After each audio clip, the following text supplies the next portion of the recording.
Well, it's delightful to be here with everybody.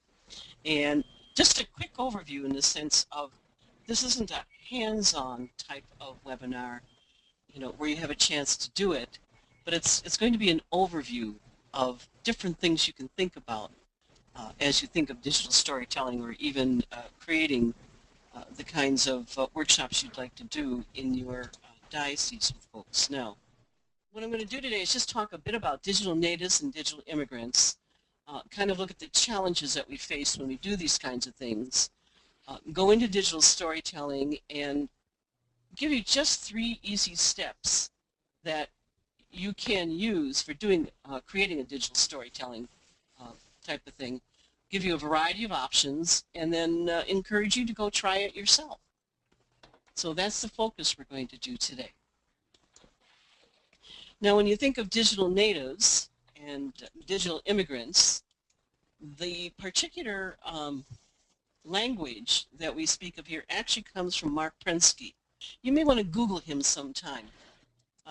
He is the man who termed the language digital natives and digital immigrants, and his website just has oodles of stuff on it. He does a lot with gaming and education. That's not his only area, but he does some nice things there. So what I want to do is just kind of quickly summarize some of the points that he talks about a digital native. If we think about it, the generation that we are working with or teaching, these students have grown up with this language. They've grown up with this new technology. And they're using computers, video games, everything you can think of, it's in their hands. And so they're native speakers of this. I mean, I've watched kids from the age of 3 and up just handle these kinds of things, and they're very comfortable with it. A friend of mine, Sister Betty, was in Pittsburgh during the summer, and she was watching this interaction between a 6-year-old and a young mother, and the young mother trying to take pictures with a digital camera was not able to succeed, and the 6-year-old looked at her and said, "Hey, Mom, can I have the camera?" And she handed the camera to her, took pictures, and showed her how to do it in a matter of seconds. So it's almost like they're born with it, and we have to take time to learn this and feel uncomfortable with it. Now, the immigrants, that's us. I consider myself to be an immigrant as well, even though I may be comfortable with the technology. I'm constantly adapting to the new environment. Some of us learn it quickly and we retain it.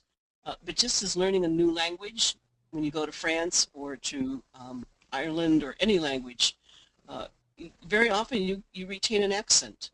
So it's like those of us that are older, we are the immigrants. It's okay to be an immigrant.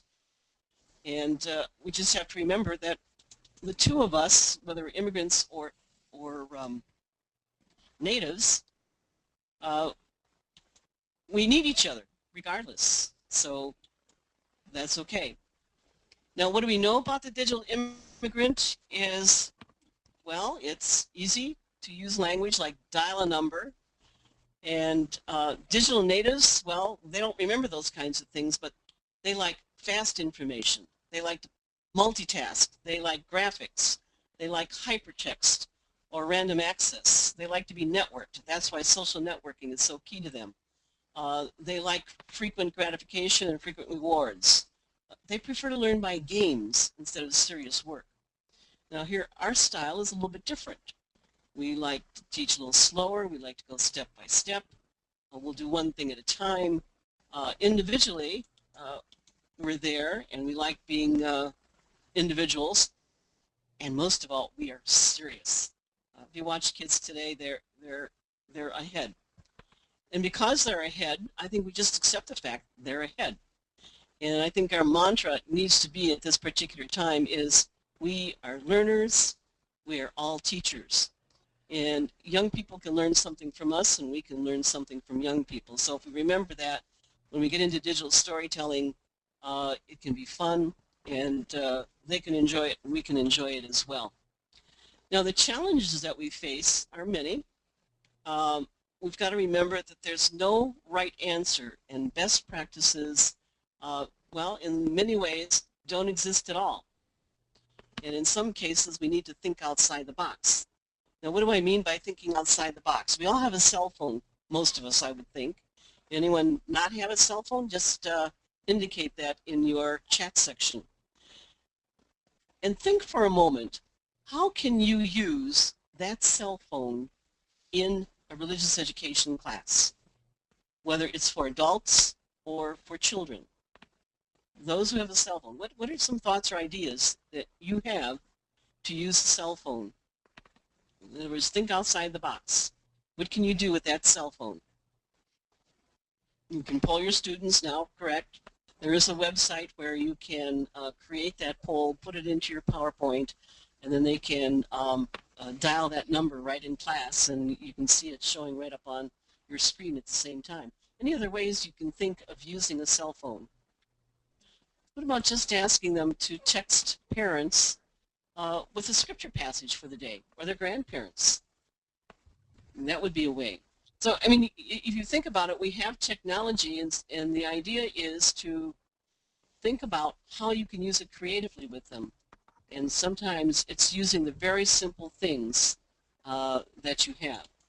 Now, the other challenges we have are time. A lot of us say, well, I don't have time to learn this, or we don't have access to technology, or we're afraid they're going to misuse the technology, in other words, they're going to get themselves in some kind of trouble. Many of us will say we don't have money to do technology. I mean, those are all kinds of excuses. And I think we're at a point where what we simply need to do is simply experiment. And it's all I can do is say, let's experiment, experiment, experiment. When you think about it, tech resources are all over. They're at home. They're in the parish.